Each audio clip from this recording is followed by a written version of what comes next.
Καταρχήν, βιώνουμε τις σύστατες. Θεωρώ ότι ορθώς ο προηγούμενος ομιλητής είπε να κοιτάξουμε στην τσέπη του κυρίου Βενιζέλου. Να τον διευκολύνουμε τον άνθρωπο, διότι ενδεχομένως να έχει ξεχάσει την τσέπη του το περίφημο στικάκι της λίστας Λαγκάρντ. Δεν νομίζω ότι το είπε για κακό.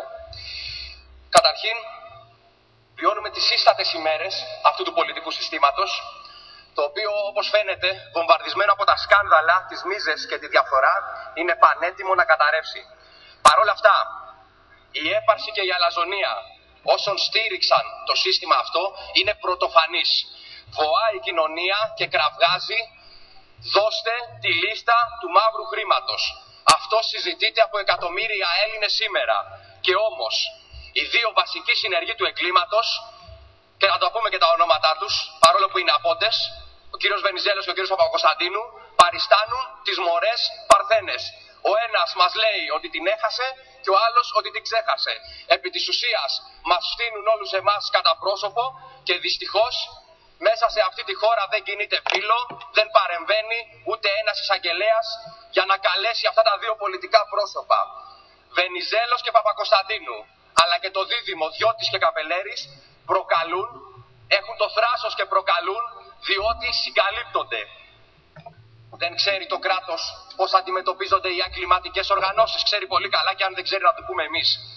Προφυλακίζει στα μέλη τους ξέχωρα και όχι σε κελιά VIP. Σύντομα αρχίζουν και σπάνε. Άμεσα μαθαίνουμε τα ονόματα. Εσείς, επειδή υπήρξατε λειτουργός της δικαιοσύνης, το ξέρετε πολύ καλά ότι έτσι λειτουργούν αυτές οι διαδικασίες. Στη χώρα μας όμως, δυστυχώς, οι αρμόδιοι λειτουργοί έχουν ξεφτυλίσει τους θεσμούς. Ο δε εισαγγελέας του Αρείου Πάγου είναι ικανός να επιταχύνει μόνο τις διαδικασίες για την άρση της ασυλίας των βουλευτών της Χρυσής Αυγής. Απόλυτη σιωπή πέρα από αυτό. Η τετράδα της διαφθοράς που προανέφερα παραμένει ανέγκυχτη, κοιμάται ήσυχη, ενώ στον αντίποδα 4 βουλευτές της Χρυσής Αυγής οδηγούνται στη δικαιοσύνη. Αυτό το γεγονός περιποιεί για εμάς τιμή. Κύριε Υπουργέ, δεν είστε παρόν, Αποχώρησε. Ήθελα να κάνω μια ερώτηση προσωπικά σε κάποιον υπουργό αυτής της κυβέρνησης. Η κυβέρνηση εκπροσωπείται με τον κύριο Μουσουρούλη, από ό,τι βλέπω. Τον κύριο Μουσουρούλη. Ερωτώ εσάς προσωπικά και ζητώ και να σπάσει και το πρωτόκολλο. Γιατί δεν ζητάτε πάλι τη λίστα από τους Γάλλους? Μπορείτε να μου απαντήσετε. Γιατί δεν ζητάμε τη λίστα από τους Γάλλους? Γιατί δεν έχουμε πάρει πάλι τη λίστα? Και γίνεται όλο αυτό το τηλεοπτικό σόου. Για ποιο λόγο δεν μπορείτε να μου απαντήσετε? Εγώ σας ζητώ να σπάσει το πρωτόκολλο και να μου απαντήσετε. Επιτρέπετε διακοπή για 1 λεπτό. Η λίστα έχει ήδη ζητηθεί και έχει τοποθετηθεί γι' αυτό ο κ. Στυλάρας. Η λίστα αυτή θα έπρεπε να έχει έρθει πετώντας, σας απαντώ εγώ, κύριε Υφυπουργέ. Ποιος κολυσιεργεί σε αυτή τη διαδικασία? Τι θα πει έχει ζητηθεί η λίστα? Γιατί δεν είναι στα χέρια της δικαιοσύνης αυτή τη στιγμή η λίστα? Ποιος είναι αυτός που καλύπτει τους κλέφτες σε αυτή τη χώρα? Και με ποιο ηθικό δικαίωμα το κάνει? Λοιπόν, θα πω μια μεγάλη αλήθεια. Όλο το σύστημα που υπηρετείται επί της ουσίας σιτίζεται από τα ονόματα, από τους ανθρώπους που περιλαμβάνονται σε αυτή τη λίστα. Έχει πάθει αμόκ ολόκληρο το σύστημα και με όσα μέσα διαθέτει χτυπάει τη Χρυσή Αυγή. Φασίστες μας ανεβάζει, νεοναζί μας κατεβάζει, ότι θέλουμε εμφύλιο πόλεμο και άλλα πολλά τέτοιου είδους καραγκιοζηλίκια. Σκοπός είναι να κρυφτεί η μία και μοναδική αλήθεια. Ότι έχουμε καθαρά χέρια. Και καθαρά χέρια σημαίνει εντιμότητα, σας παρακαλώ. Καθαρά χέρια σημαίνει εντιμότητα, αλλά και καθήκον να επιβάλλεις με κάθε νόμιμο μέσο την απόλυτη κάθαρση στην πολιτική και οικονομική ζωή αυτής της χώρας. Και όχι να συγκαλύψουν και να σε κοροϊδεύουνε και να σου λένε ότι τη χάσανε, ότι τη ξεχάσανε. Αυτό σημαίνει καθαρά χέρια. Πολιτική βούληση για να επιβάλλεις κάθαρση. Ήρεμα, την πολιτική βούληση μόνο. Κασιδιάρη, δεν μπορείτε να μιλάτε ήρεμα. Μπορώ να μιλάω. Ήρεμα.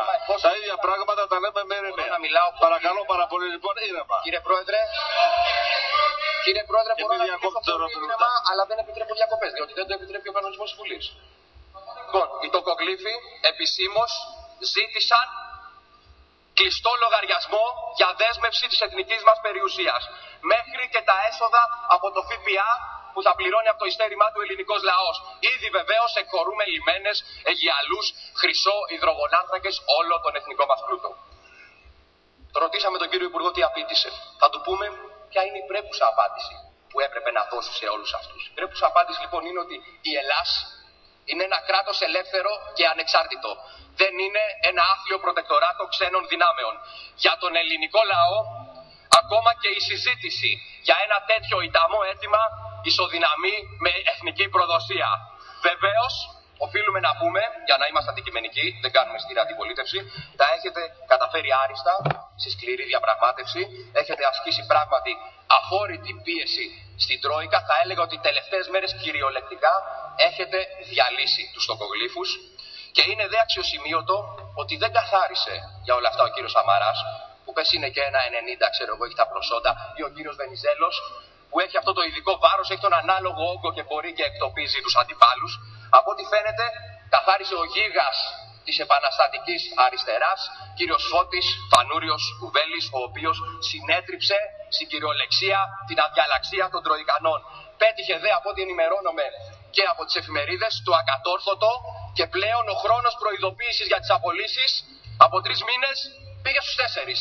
Αυτό είναι συγκλονιστικό και καλό τον κύριο Κουβέλη να πάει σε κάποιον απολυμένο και να του πει ότι έδωσε μάχη και πέτυχε αυτό το θαυμαστό αποτέλεσμα, και παράλληλα να του πει βεβαίως ότι το κόμμα του θα λάβει και πάλι το 2013 κάποια εκατομμύρια ως κρατική χρηματοδότηση, που παρεπιπτόντως έχουμε κάνει μια πρόταση νόμου για τη μείωση στο 20% της κρατικής χρηματοδότησης των κομμάτων, και από εκεί και πέρα με τη συνταγματική αναθεώρηση στην κατάργησή της. Περιμένουμε ακόμα να έρθει αυτός ο νόμος στην Ολομέλεια, να δούμε τελικά τι ρόλο παίζει ο καθένας σε αυτή την αίθουσα.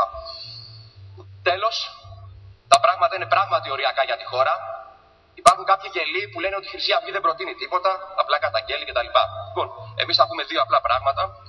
Θα σας πούμε τι οφείλετε να πράξετε από εδώ και πέρα. Επί της ουσίας δηλαδή, θα σας πούμε να κάνετε αυτό που λέγατε και προεκλογικά, για το οποίο δεσμευόσασταν, δίνατε υποσχέσεις, όρκους, ότι θα κάνετε επαναδιαπραγμάτευση.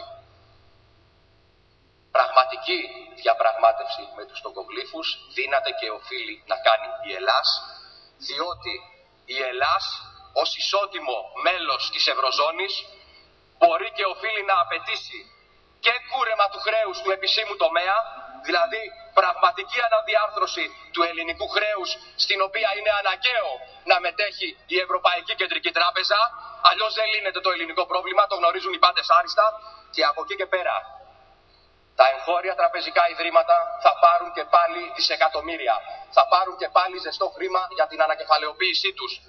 Το κράτος μας χρεώνεται για αυτό το χρήμα, χρωστάει για αυτό το ακριβό χρήμα που παίρνουν οι τράπεζες. Την επόμενη ημέρα λοιπόν οφείλετε να συγχωνεύσετε όλα τα φαλιρισμένα ιδιωτικά τραπεζικά ιδρύματα, να δημιουργηθεί εν τέλει μια κρατεά εθνική τράπεζα, η οποία θα επιδοτήσει την εθνική μας παραγωγή. Αυτές οι βασικές και αυτονόητες ενέργειες μπορούν όμως να γίνουν πράξη μόνο από μια αληθινά εθνική ηγεσία.